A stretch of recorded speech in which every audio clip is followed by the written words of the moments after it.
2 male and 2 female found alive in Padavettikunnu ഒരു വാർത്ത വരുന്നു.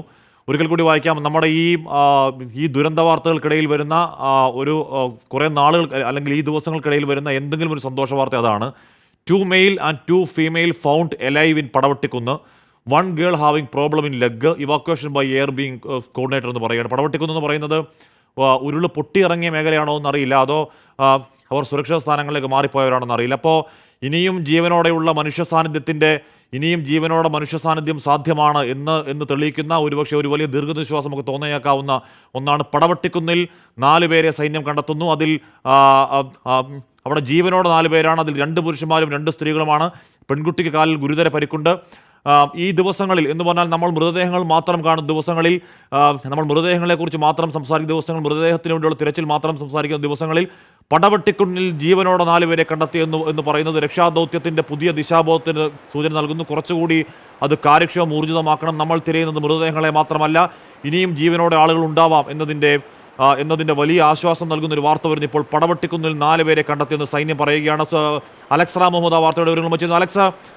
അലക്സ് എന്ന് പറഞ്ഞാൽ നമ്മൾ ഈ വാർത്ത റിപ്പോർട്ട് ചെയ്യുമ്പോൾ, വാർത്ത പറയുമ്പോൾ അത്രത്തോളം ഡിപ്രസിംഗ് ആവുന്നുണ്ട്, നമ്മൾ അത്രത്തോളം സങ്കടപ്പെടുന്നുണ്ട്. മറ്റു വാർത്ത പറയുന്നത് പോലെയല്ല, ഈ വാർത്ത പറയാൻ കഴിയാത്തവണ്ണം നമ്മൾ നിരാശ ബാധിച്ചവരാകുന്നുണ്ട്. അതിന് മേൽ പെയ്യുന്ന ഒരു കുളിർമഴയാണ് ഈ പടവട്ടിക്കുന്നിലെ 4 പേരെ ജീവനോടെ കണ്ടെത്തുന്ന വാർത്ത. എന്താണ് അതിൻ്റെ വിശദാംശങ്ങൾ അലക്സ്? ഹാഷ്മി, തീർച്ചയായും ഹാഷ്മി സൂചിപ്പിച്ചതുപോലെ തന്നെയാണ് കാര്യങ്ങൾ. അതായത് ദുരിതഭൂമിയിൽ നിന്ന് കാണുമ്പോൾ നമുക്കിവിടെ നിന്ന് ഒരു ജീവനെങ്കിലും കണ്ടുകിട്ടിയാൽ അത്രയെങ്കിലുമായി എന്നൊരു വികാരത്തിന് പുറത്താണ് ഓരോ മനുഷ്യരും ഇവിടെ നിൽക്കുന്നത് എന്നുള്ളതാണ്. ഈ തിരച്ചിലടക്കം ഏർപ്പെട്ടിരിക്കുന്ന ഓരോ മനുഷ്യരും അങ്ങനെയാണ് തിരച്ചിൽ തുടരുന്നത് എന്നുള്ളതാണ്. കഴിഞ്ഞ ദിവസം മുഖ്യമന്ത്രി ഒരു പേര പറഞ്ഞത് ജീവനോടെ ഇവിടെ നിന്ന് രക്ഷപ്പെടുത്താനുള്ളവരെ എല്ലാം രക്ഷപ്പെടുത്തി എന്നാണ്. പക്ഷെ അത് തെറ്റുന്നു എന്നുള്ളതാണ് ഏറ്റവും പ്രധാനപ്പെട്ട കാര്യം. ഈ നിമിഷത്തിൽ വരുന്ന സുപ്രധാനമായ വാർത്ത അത് തന്നെയാണ്.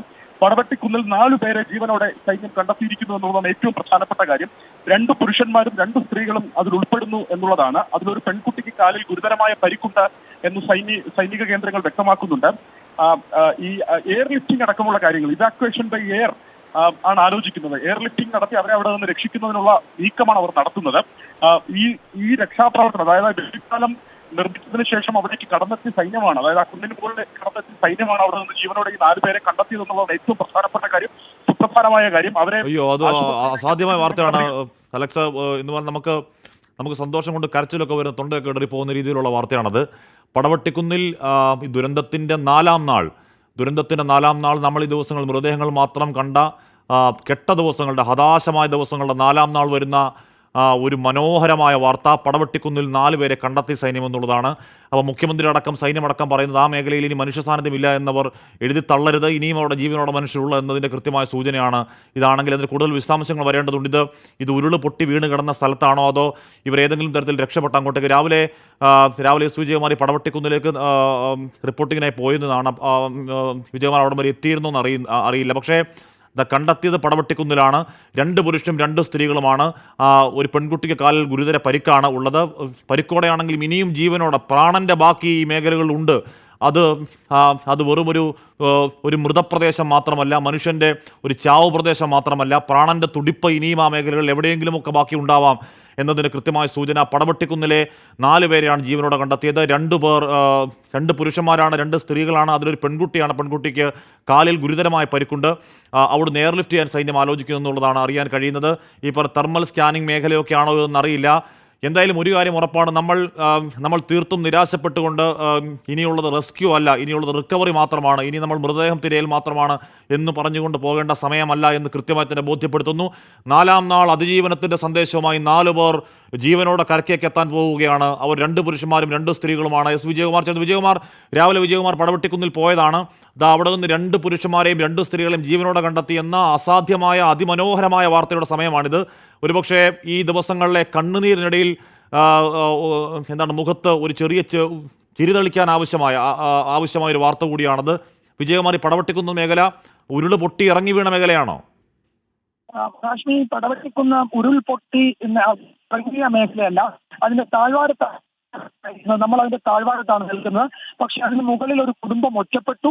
അവരെ രക്ഷപ്പെടുത്തുന്ന NDRF സംഘം അവിടേക്ക് പോയിരുന്നു. അവർക്ക് കാര്യമായ പ്രശ്നങ്ങൾ എന്നുള്ളതാണ് നമുക്ക് NDRF അംഗങ്ങളിൽ നിന്ന് ലഭ്യമായ വിവരം. അവരാദ്യം വരുന്നില്ല, താഴേക്ക് വരുന്നില്ല എന്നാണ് പറഞ്ഞത്. അവരെ പക്ഷേ താഴേക്ക് കൊണ്ടുവരുന്നുണ്ട്. അവരെ റെസ്ക്യൂ ചെയ്യാൻ ടീമിനെ പ്രതീക്ഷിച്ച് നമ്മൾ താഴ്വാരത്ത് നിൽക്കുന്നുണ്ട്. അല്പസമയത്തിനകം നമുക്ക് അവരുടെ പ്രതികരണം നൽകാൻ കഴിയും. അവരുടെ ബന്ധുക്കൾ ഈ പറഞ്ഞതിനനുസരിച്ച് ആണ് ഇപ്പോൾ NDRF സംഘം ഇവിടേക്ക് പോയത്. ആ കുടുംബം സുരക്ഷിതരാണ്. അത് നേരിട്ട് ഈ ഉരുൾപൊട്ടൽ ബാധിച്ച ഒരു മേഖലയല്ല. അതിന്റെ താഴ്വാരത്താണ് ഉരുൾപൊട്ടൽ വലിയ നാശമുണ്ടാക്കിയത്. അവരതിന് മുകളിലായിരുന്നു ഉണ്ടായിരുന്നത്. അതുകൊണ്ട് അവരൊരു ഒറ്റപ്പെടൽ ആണ് അവരൊറ്റപ്പെട്ടു പോയി. ആ കുടുംബം അവിടെ ഒറ്റപ്പെട്ടു പോയി എന്നാണ് ഞാൻ മനസ്സിലാക്കുന്നത്.